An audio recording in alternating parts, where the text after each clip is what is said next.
It's a pleasure to be here, and I'm very interested. So let me just, before I start talking, going through my slides or giving my spiel, let me, so I am a professor of economics at Williams College.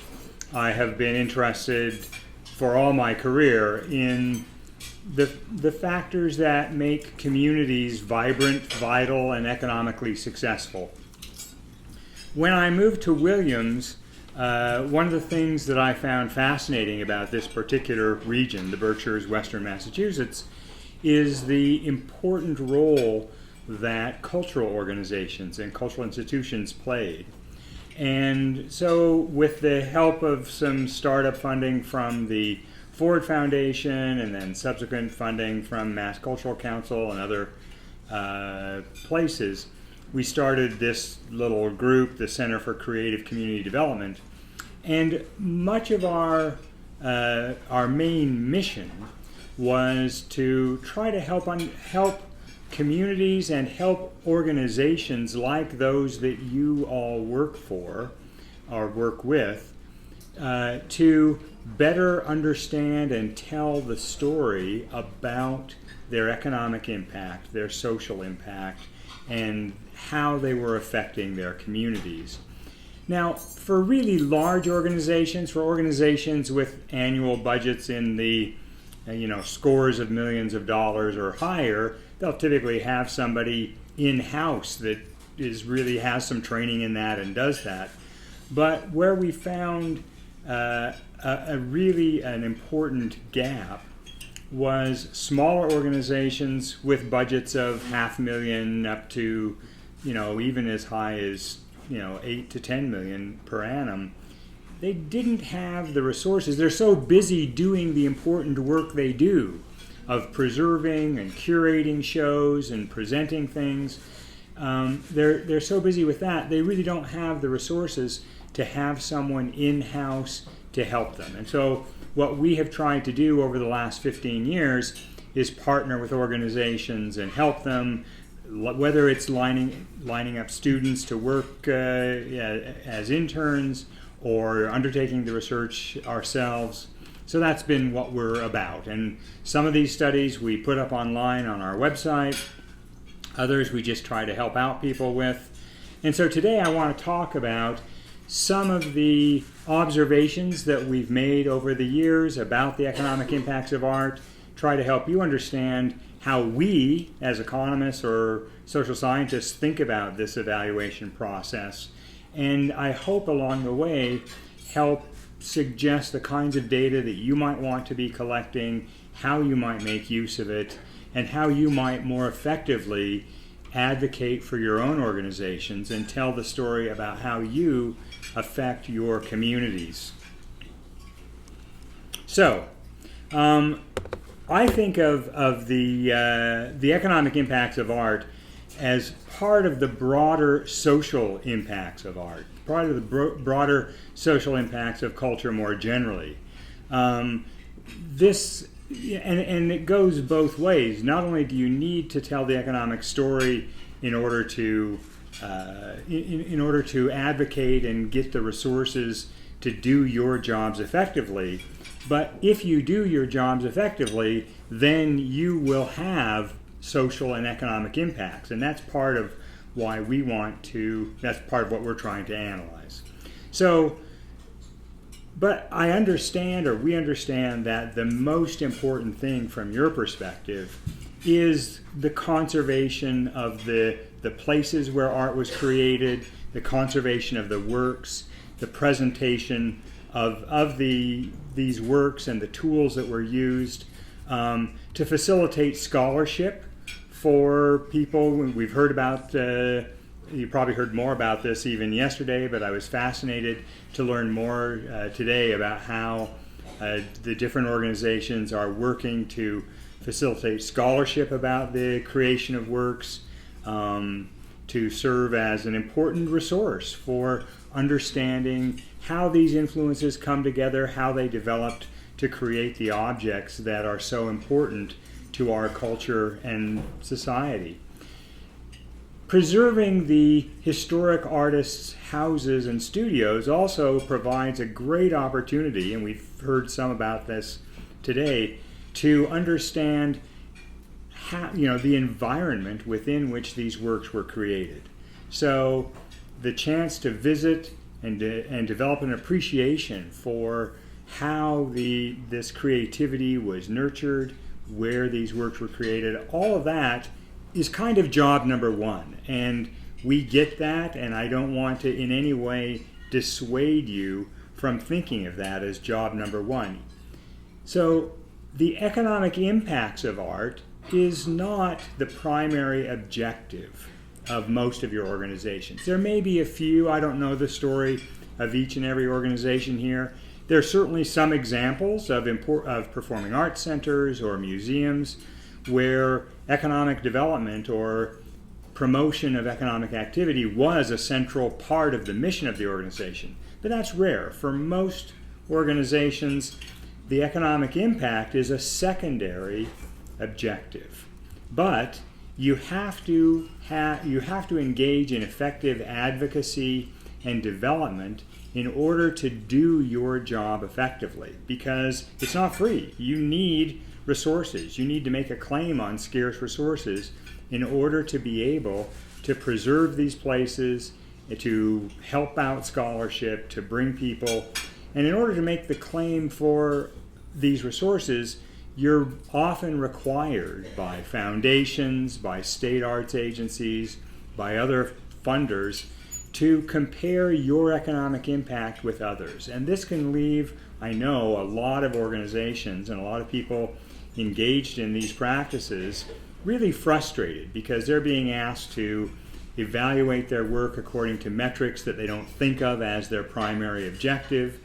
They're being asked to make a case in a language that they may not be familiar with or comfortable with. And so what we're trying to do is trying to smooth over some of those rough edges to facilitate this.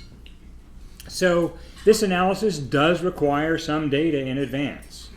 And what I want to do today is talk a bit about how we go through this analysis, to use Chesterwood as a very specific example to talk about.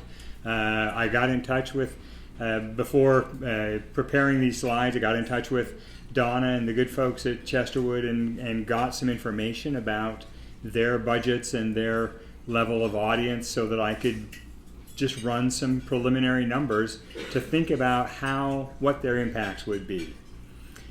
This is important because if you're going to, understanding how this work is done is important, because if you're going to use it effectively, you need to not be so uncertain that you're hesitant to talk about it. You need to be able to say, no, this is how it's done, this is what it means, and this is why what we do is important.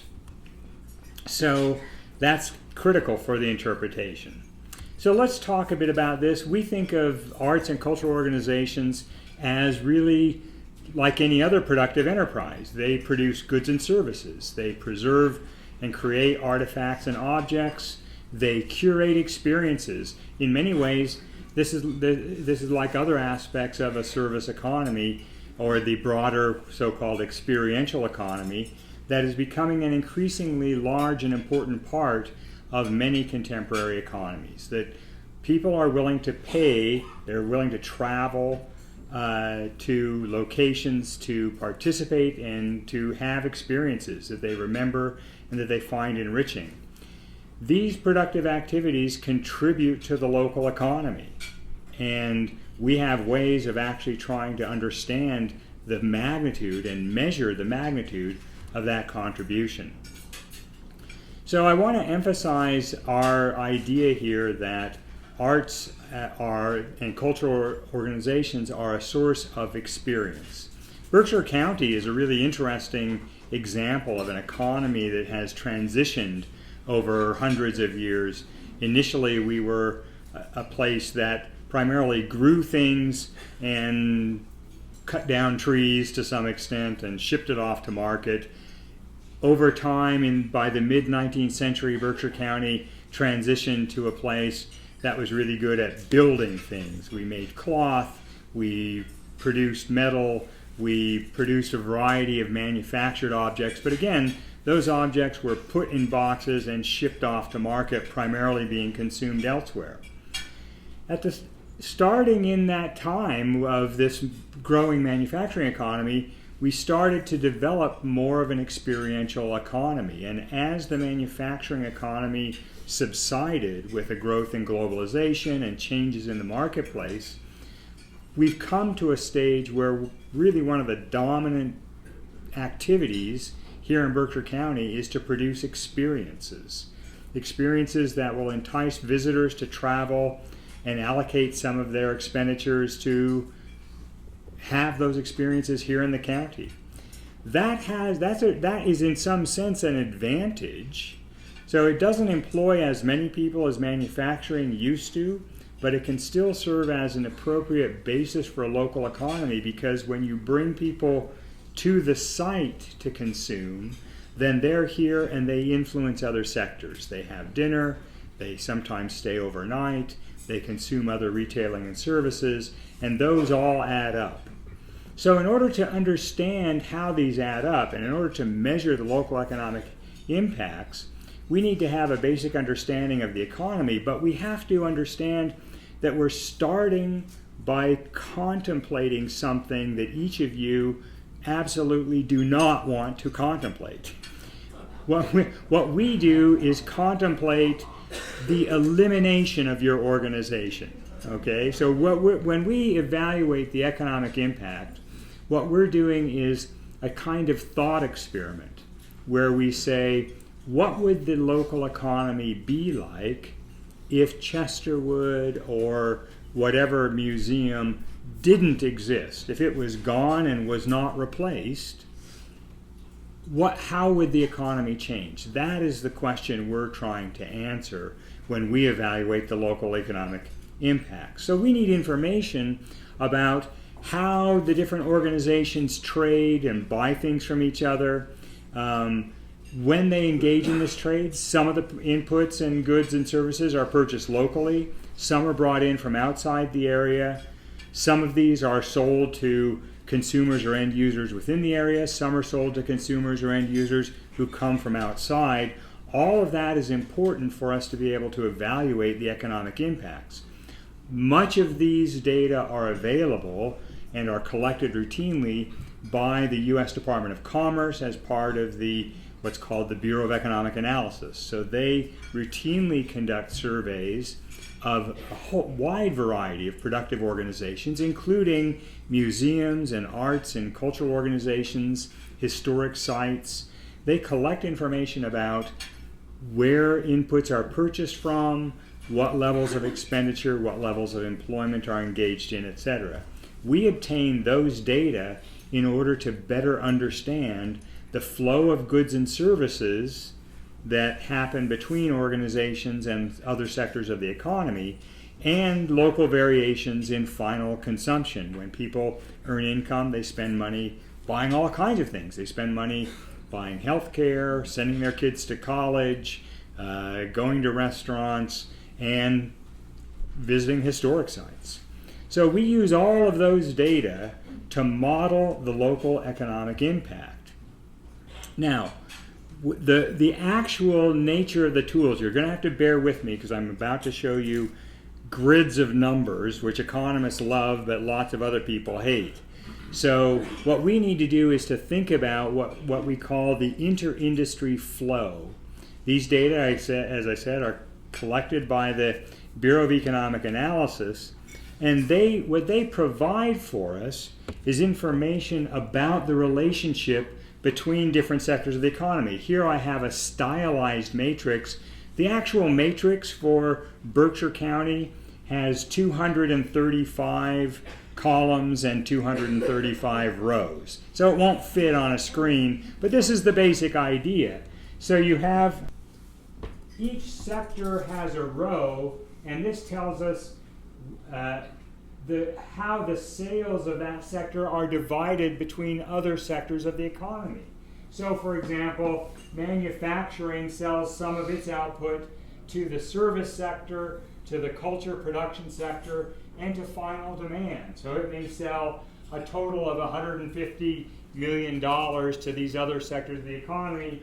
That $150 million is used by the manufacturing sector to purchase inputs from the service sector, because they have to have accountants to figure out what they spent, from the culture sector, because they have an annual company picnic that's held at the local museum, and they buy inputs from local inputs, they hire local workers, they buy things from local people, and they import some of their inputs from outside the region altogether. So this matrix provides us with information about the linkages between the economy. And the way we can conduct our thought experiment is we say, well, how much is Chesterwood, or whatever is your organization? If it went away, that would make this sector smaller. It means there would be less final demand for people coming to visit. It means there's less final demand for lodging and for restaurants. So we can alter this column and then make a computer calculation of how the whole economy would change in response to wiping out an organization. Okay? So that's the basic thought experiment. Now, you're probably thinking, do we have to actually know all these details? Because it's so boring, it makes my head hurt. And I get that, and the simple answer is no. You don't have to know all those details, but you have to know that somebody knows those details, because that's how these calculations are made. So if you have results of an analysis that says, well, our organization helps boost the local economy by $3 million and supports 30 jobs, somebody's going to say, where did you come up with that? And it's much more satisfying if you can say, we worked with somebody, or we had some students who helped us, and they developed an inter-industry model that tracks out all of the patterns of trade in the local economy and calculates how the economy would change if we weren't here. And that, my dear friend, is why your donation is so important. So this is how you can make a case for your organization. But making that case does require data, and it requires even a little more data than just this inter-industry flows, although that's the most complex part of it. We also need data about the level of expenditure or budget of your organization, and the number of visitors who come from outside the local area. With the inter-industry data coupled with information on the number of visitors from outside the local area and your expenditure, we can make then a calculation of the total visitor expenditures, or an estimation of it, and conduct the final economic analysis. So here's an example that we did for Chesterwood. They were kind enough to run their data arts printout for us that told me what their annual budget was, the total number of visitors to Chesterwood, and they even nicely had an estimate of the number who are from outside the local area. So the annual budget, or the budget for 2017 for Chesterwood, was just over $1 million. There were just under 15,000 visitors who came, and of those visitors, more than 11,000 were from outside the local area.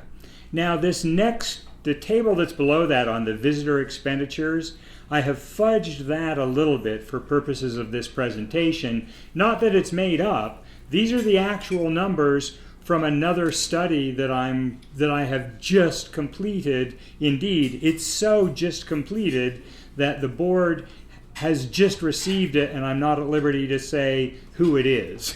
But what we did was they had an email database of all of their visitors that they had collected over the years. We did a survey that went out to all their visitors and asked them, when was the last time you visited? When you visited, did you stay overnight? How much did you spend on lodging? How much did you spend on food? How many people were in your party?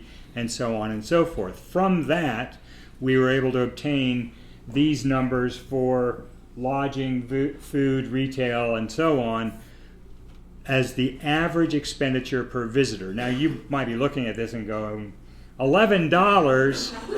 Who can stay in Berkshires for $11? Okay, well, so a lot of the visitors to organizations like Chesterwood or this organization don't stay overnight.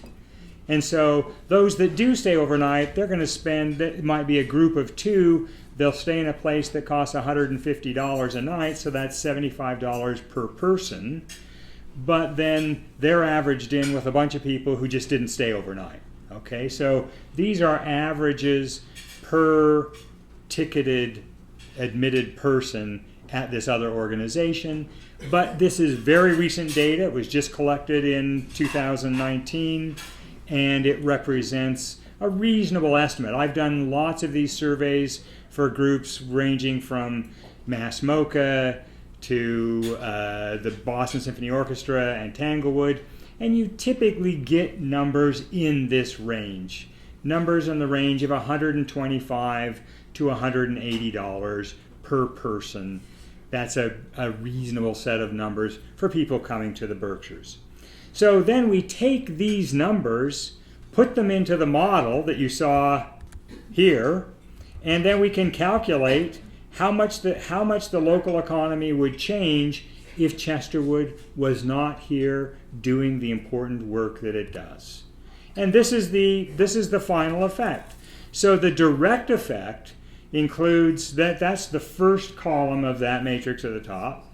That includes the direct effects of the spending by the visitors who come from the outside area, coupled with the spending by Chesterwood to purchase the inputs that they purchase. So they're buying electricity, they're buying occasionally lumber or other inputs if they need to buy something to make a display. So all of those inputs are generating the total increase in local output of about 2.5 million per year.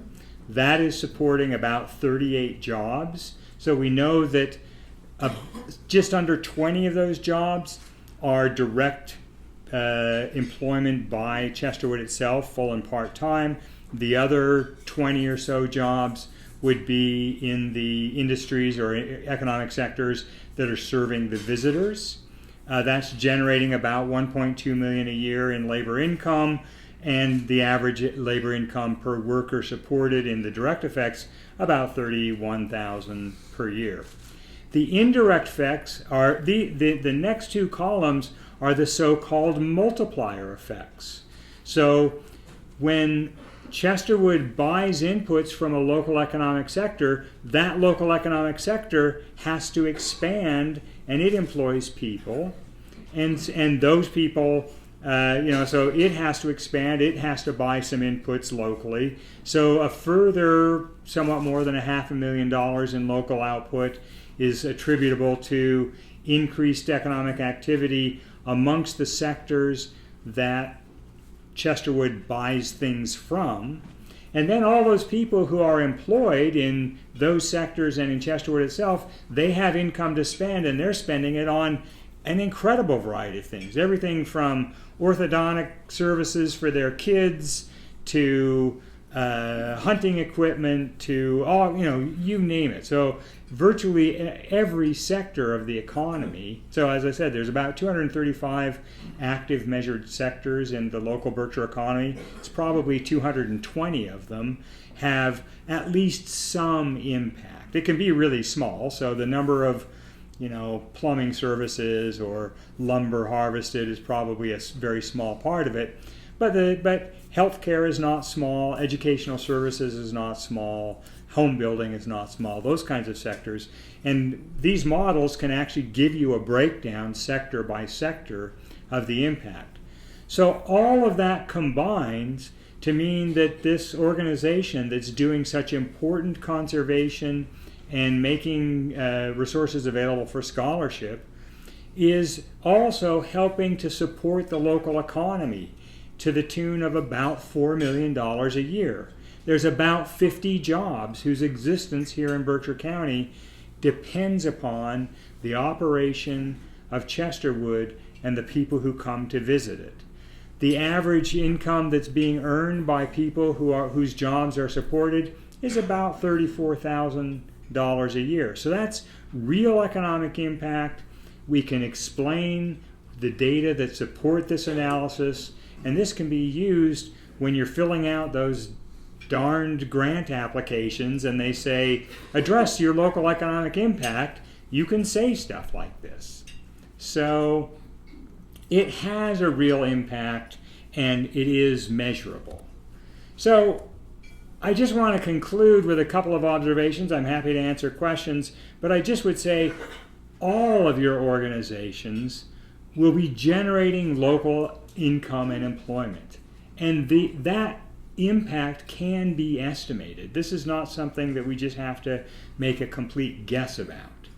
Furthermore, because your organizations typically provide experiences that draw people to come to the area, that gives your organizations a bit of an advantage. I mean, the impacts of Chesterwood, they're having an impact on the local economy that's 4 times the size of their annual budget.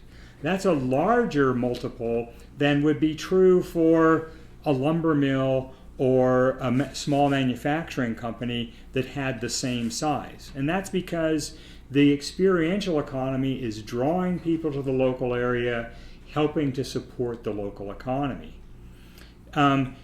These organizations also, and we've done research in other areas to show that they really do improve the quality of life in the community. They help to contribute to wealth creation in the community. And I'd like to argue that this kind of analysis, as irritating as it might be to undertake, it is really important. It has important implications for the entire sector. This can be used as the basis for advocacy for your organizations, to explain to officials in the public sector or philanthropic organizations or just members of your community why your organizations deserve support. It can also provide a somewhat of a motivation for you to track, to the extent possible, the data on your budgets and your visitors. Almost all of you are keeping track of your budgets anyway. You have to do that to be a nonprofit organization.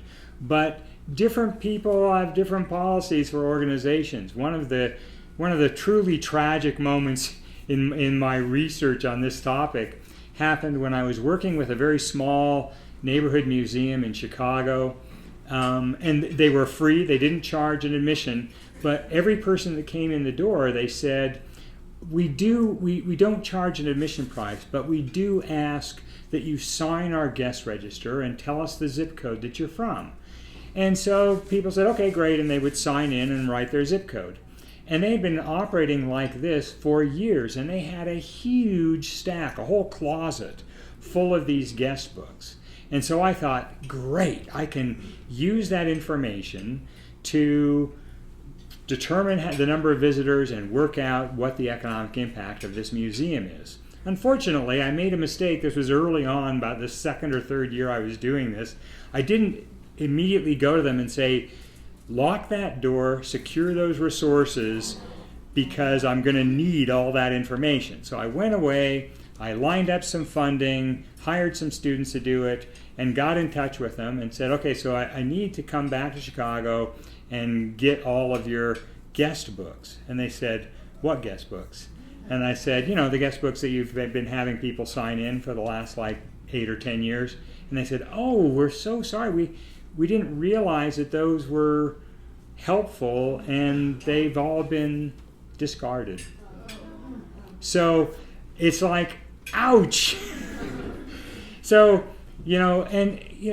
I realize that collecting data like this can be irksome, and it's also the case for some of you. You don't want to change what the nature of a visitor experience is by having them fill out a long survey or making it clear to them that you're entering them into some big database. But to the extent that you're able to keep careful track of the number of visitors and where they come from, you don't need their home address, but you do need at least, say, a zip code of where they live.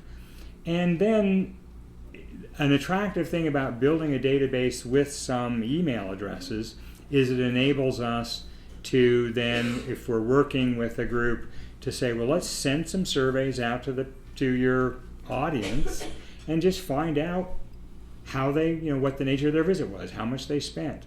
With that kind of information, we can do this kind of analysis, and I think we can help you be more effective advocates for your organizations. So, thanks very much, and I'm happy to answer any questions.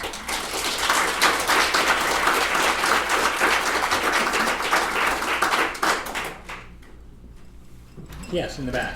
What would you consider to be a good response from, let's say you send out 100 requests for a survey, what would be the percentage that you would want to get back, and what's the percentage that you do get back? Yeah, that is an excellent question. So the answer is 100 is too few. Well, let's just say, for the sake of argument. So for the sake of arguments, and we can just, 100 is nice because we can translate it right away into percentages. So the surveys that I'm doing via email, we use the Qualtrics survey platform, but you could use, there's all sorts of these survey platforms. We're getting, if we get more than 5% response, we're happy. And if we get in the neighborhood of a 5% response, and then we plot out the geographic, the origins where those responses come from, and compare that to their visitor data, we find a pretty good match. So would I like a higher response? Yeah, I'd love to have something more like 50-60% response.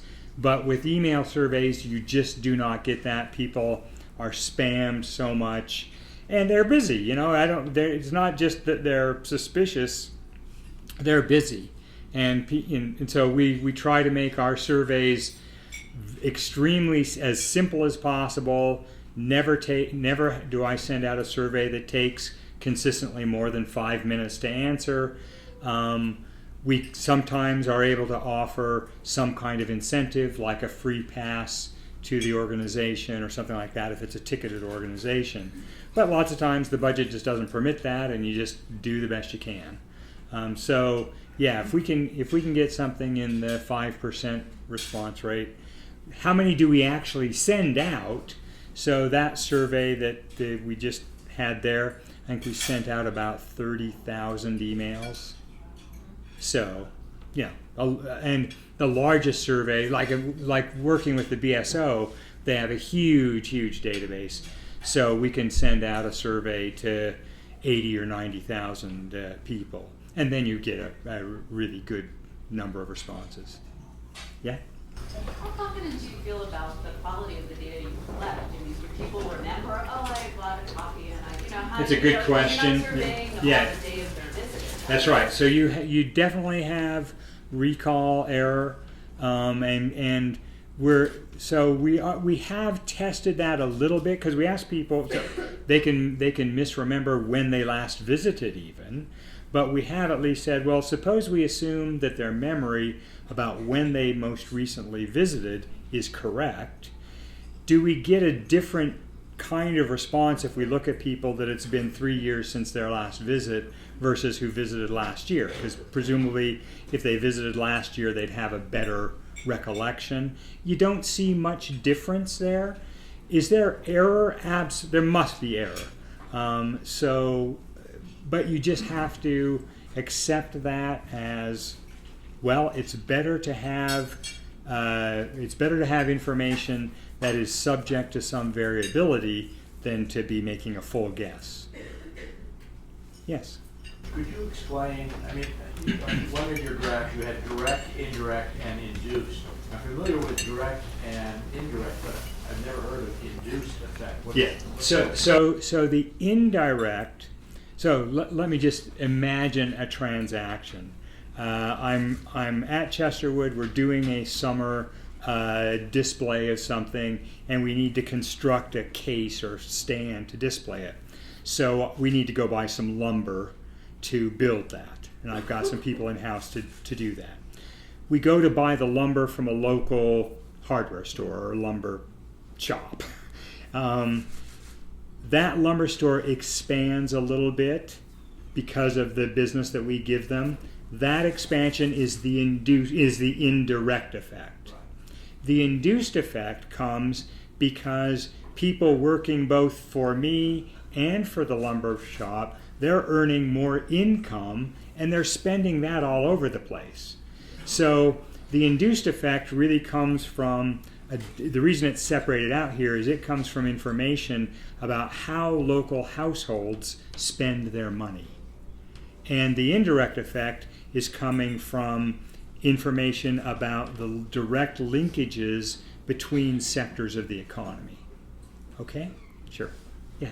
For many of those sitting around the tables here, their associations are very small. Their properties are very small.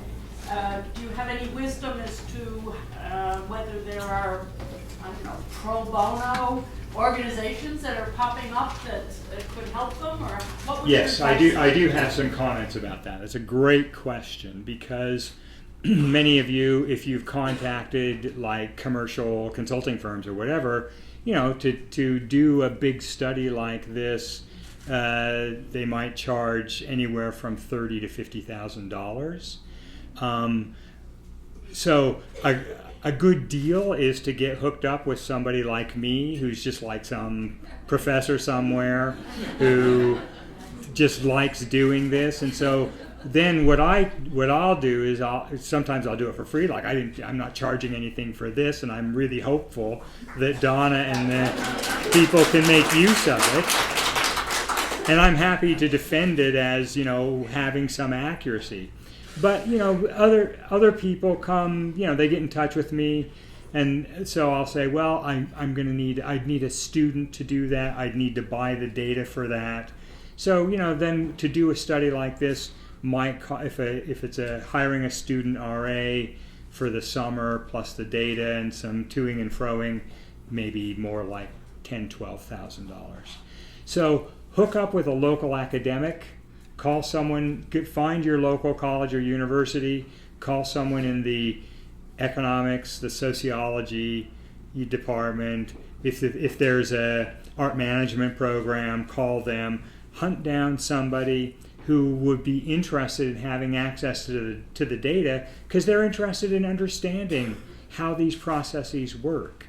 And you'll find, I think you would find, and many of you could find, people in your local colleges and universities who would put a graduate student on the job and who would understand what's going on with this kind of modeling. Yeah. I just wanted to add to that. We just updated our economic impact study, and we're able to get the local Chamber of Commerce and Economic Development Corporation to help fund that. Right, that's a great point. Local chambers of commerce very often maintain the software that's needed to do this kind of analysis. One Berkshire here in Berkshire County certainly does. And so, yeah, you can reach out to local chambers of commerce. Yep. Yeah. So once upon a time I worked in an economics department, and so I'm very aware that economists like to describe what they do as... So can we do the secret handshake? Not anymore. I know they like to say that what they do is the study of human behavior, which I always took issue with, but that's a different issue. My question for you is, so in the work that you have been doing, has it allowed you to draw any conclusions or make any observations about the way that people consume culture? Yeah, so that's a good question. It's something that I'm very interested in. So I do when I emphasize this business about experiences, and you know, I think of these organizations like higher education also. What the kind of business that I'm in is very much one of curating experiences. I'm not curating experiences for people who wander in and are there for a day or two. They come and stay for a few years, but it's still very much you're trying to think what would be a good experience, what would enrich them, you know, that kind of thing. So I think that's an important part of it. But I also think, and I'm just, over the course of 15 years, we've tried to study more about the way in which sharing these experiences, in theater and performing arts, there's more of a tradition of thinking about the audience sharing an experience. But I think that applies more generally to all sorts of these organizations, and I'm very interested in trying to tease out the social effects of that, and we've done some work that's a little less economics-y structured looking like this, and more looking at how organizations such as historic artist homes or museums or performing arts centers help to build social networks. So I'm fond of saying, well, people might be bowling alone, but they're not going to the museum alone, or lots of them aren't. And so in some sense, organizations such as the ones that you all work for are playing a really important role at building or rebuilding the decrepit state of social capital in this country or in society in general. And so I think that's an important thing. And it's really more a anthropological, sociological observation as much or more than an economic one. But it's an important, actually it's a good thing though to emphasize, and that is you should never let the drive for metrics obscure that important part of the message. It's perfectly fine to say, fine, you want some measures of our economic impact, here's some measures of economic impact.